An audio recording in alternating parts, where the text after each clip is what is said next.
Hey everyone, it's Doug with B&H. Today we're looking at an all-new lens from Panasonic.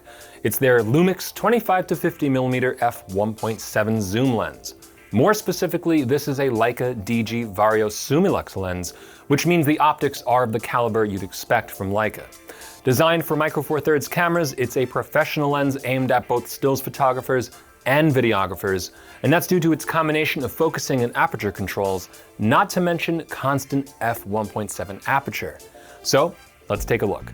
As a 25-50mm lens designed for the Micro Four Thirds system, it might be easier to think of its effective focal range as 50 to 100mm in 35mm terms. Now this is an excellent normal to telephoto range that gets you well into the portraiture territory, and the constant f1.7 aperture allows you to get beautifully compressed close-ups with plenty of gorgeous bokeh.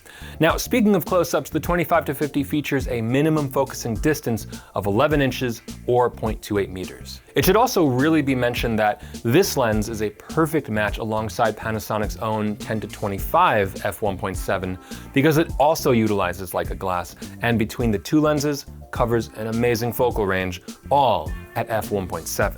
So since we're talking optics, it's not surprising that this is a gorgeous lens. In stills mode, I kept this lens wide open at f1.7 pretty much the entire time. And as soon as I looked through the viewfinder, the bokeh and separation caught my eye. Quite frankly, I'm not used to being able to get this on a Micro Four Thirds sensor, and it's just lovely. Those looking to capture more photojournalistic close-ups will feel right at home here. And the detail captured is crisp from edge to edge, with high contrast details that pop out of the frame.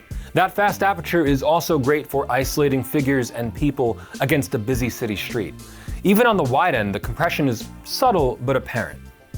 There are countless flowers and lush foliage everywhere in New York right now, and the 25-50 rendered them beautifully. Every color felt vibrant, and I saw next to no chromatic aberrations or fringing in any shot, even those with lots of fine color detail. Moving on to video though, the real strength of this lens when it comes to video comes from its stepless aperture ring. This is a fantastic thing to have on any lens, but having it natively here just sweetens the deal. Now, what's interesting about this lens is that the aperture ring's behavior appears to be automatically controlled rather than through a switch.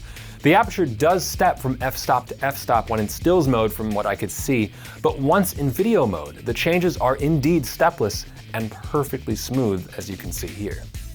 The other major video-centric feature here is the linear focusing capability.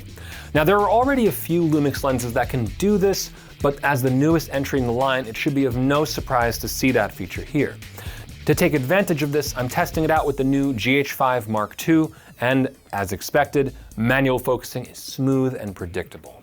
I can't overstate how important this is to video work, especially narrative work where you'll want to perform things like rack focuses. If you've used a Micro Four Thirds system before, you'll probably know that its lenses tend to be on the smaller side, taking advantage of the smaller sensor size to get the unique focal ranges and apertures that you might see in a lens like this. Now, by Micro Four Thirds standards, this might actually be considered a somewhat larger lens, but given the 100mm equivalent reach and the f1.7 aperture, it does make sense. You're looking at 5 inches or 127.6mm in length, and 1.44 pounds or 654 grams in weight, which makes it lighter than it looks. I carried it around all day, no problem. Speaking of carrying it around, while I mentioned before that optically this lens is a great companion to the 10-25mm lens, physically it's also a perfect match when it comes to minimizing your kit.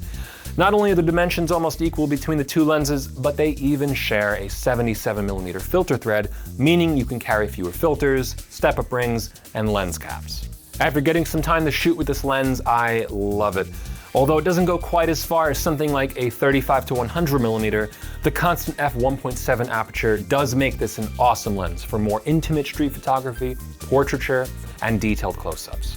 It's also a great lens for video with its stepless aperture and linear manual focusing abilities. The Leica optics are incredible here, and the resulting image quality is sharp, vibrant, and consistent from end to end. So that's it for the Panasonic Lumix 25-50mm f1.7 lens. I'm Doug with B&H, and I'll see you next time.